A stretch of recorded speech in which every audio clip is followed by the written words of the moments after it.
Assalamualaikum warahmatullahi wabarakatuh. Perkenalkan, nama saya Abdi Wahyudi dengan NIM 2311160. Saya di sini dari kelas PAI 5E. Saya akan membuat tugas untuk memenuhi tugas yang diberikan oleh dosen.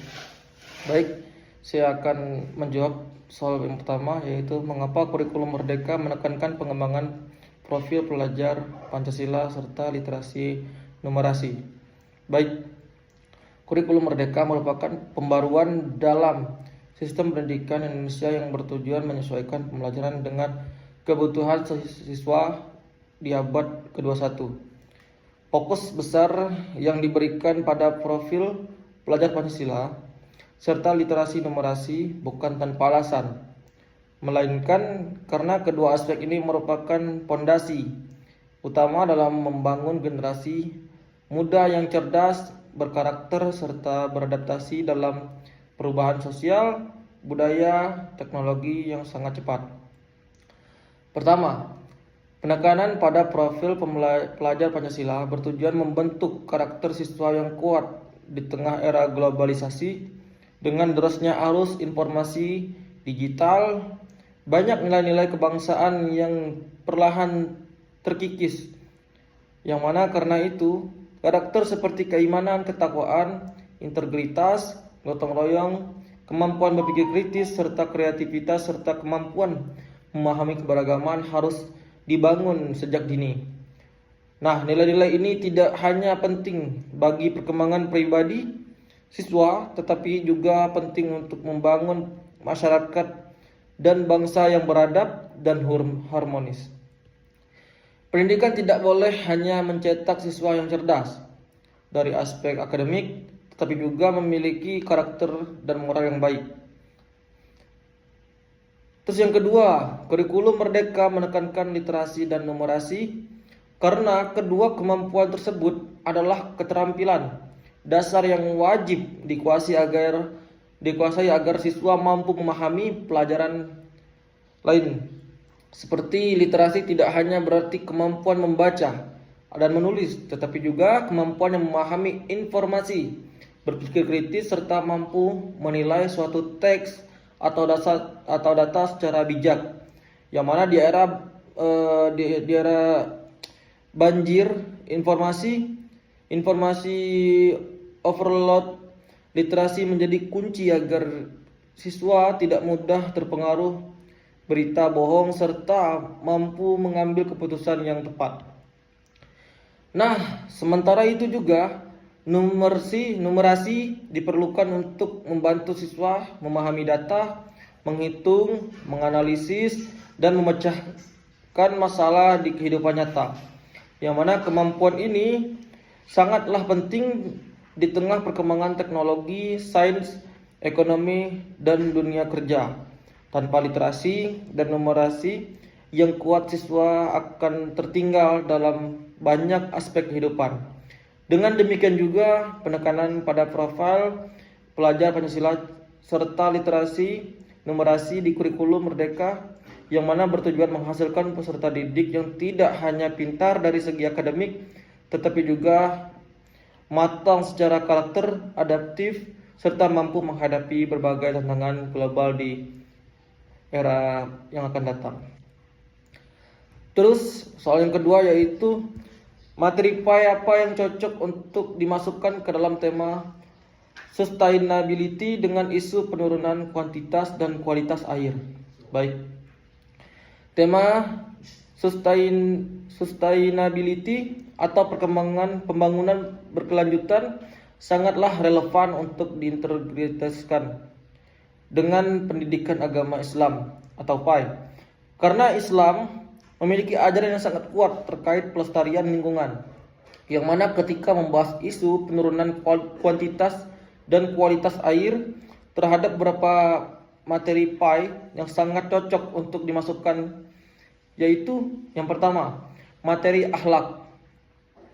Yang mana kita tahu materi akhlak ini seperti terhadap lingkungan, hifzul biyah, yang mana materi ini menekankan bahwa manusia sebagai makhluk ciptaan Allah memiliki tanggung jawab moral untuk menjaga alam.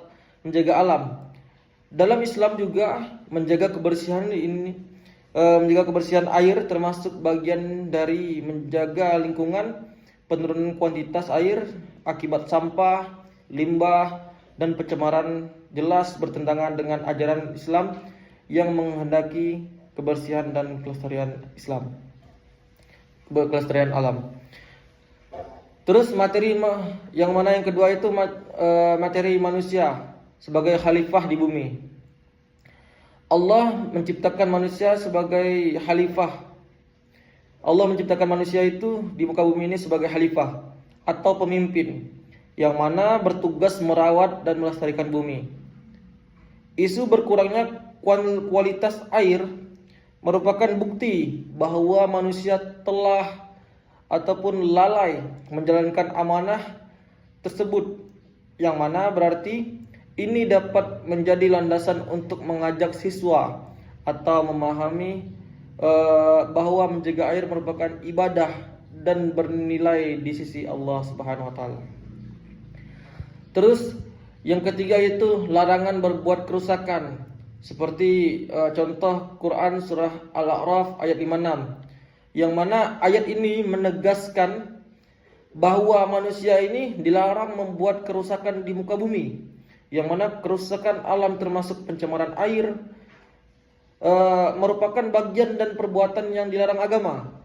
Dengan materi ini juga siswa memahami bahwa menjaga air bukan sekedar kebutuhan hidup, tetapi juga kewajiban dalam agama itu sendiri.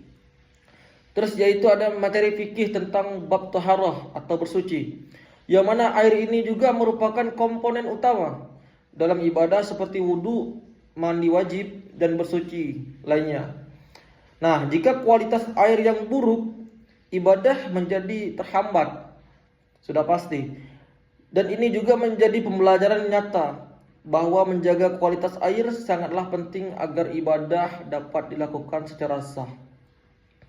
Terus yang kelima, ayat-ayat kauniyah tentang alam, yang mana ayat-ayat ini membahas air hujan, sungai, laut, yang mana dapat menjadi bahan refleksi siswa sebagai betapa besarnya nikmat Allah dan pentingnya menjaga ciptaannya.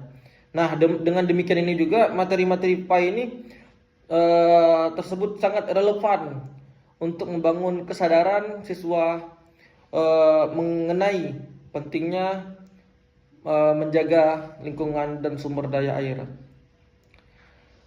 Terus implementasi pembelajaran berbasis proyek PJBL tentang tema sustainability terkait penurunan kualitas air. Nah, untuk mengaitkan isu lingkungan dengan pembelajaran PAI ini, guru dapat menerapkan model pembelajaran berbasis proyek atau project based learning.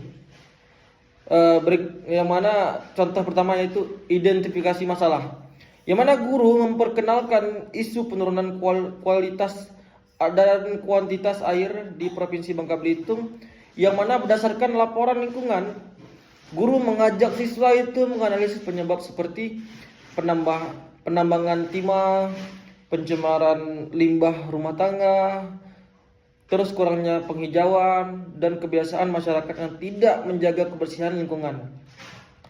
Nah, terus yang kedua itu ada perencanaan proyek, yang mana siswa dibagi menjadi kelompok dan penyusun rencana proyek yang akan dikerjakan. Proyek itu bisa berupa seperti pembuatan poster kampanye seperti ayo menjaga air adalah amanah Allah. Terus ada video edukasi tentang pentingnya air bersih dalam Islam. Terus ada observasi sumber air di lingkungan sekitar. Terus ada main riset tentang kualitas air atau pengembangan warna, bau, dan kekeruhan. Terus ada membuat gerakan sekolah untuk mengurangi sampah yang mencemari air. Nah, terus ada pelaksanaan proyek, yang mana siswa juga melakukan kegiatan sesuai rencana. Seperti contoh kegiatannya yaitu yang pertama itu mengumpulkan data lapangan atau observasi. Terus ada rencana dalil-dalil, mencari dalil-dalil yang relevan dalam Al-Quran dan hadis. Terus juga membuat laporan dan pengamatan. Terus juga ada membuat karya kampanye seperti poster, video ataupun infografis. Dan juga berdiskusi tentang dampak pencemaran air terhadap ibadah ataupun tohara. Nah, terus yang keempat yaitu ada presentasi hasil proyek, yang mana setiap kelompok itu mempresentasikan hasil kerja mereka itu di lapangan tadi. Terus mereka presentasikan di kelas atau di depan warga sekolah, yang mana produk siswa dapat dipajang di mading sekolah ataupun diposting secara digital, YouTube, Instagram sekolah ataupun untuk edukasi masyarakat yang lebih luas. Nah, terus yang terakhir yaitu refleksi dan evaluasi, yang mana guru dan siswa merefleksikan, yang mana contohnya yaitu apa yang dipelajari tentang lingkungan dan sudut pandang Islam. Terus bagaimana perilaku manusia yang mempengaruhi kebaikan air tersebut. Terus ada perubahan sikap apa yang selalu dilakukan untuk menjaga lingkungan. Terus yang terakhir, nilai-nilai apa yang penting bermakna dalam proyek ini. Mungkin hanya itu yang bisa saya sampaikan. Kurang lebihnya saya mohon maaf. Kepada Allah saya mohon ampun. Saya akhiri. Assalamualaikum warahmatullahi wabarakatuh.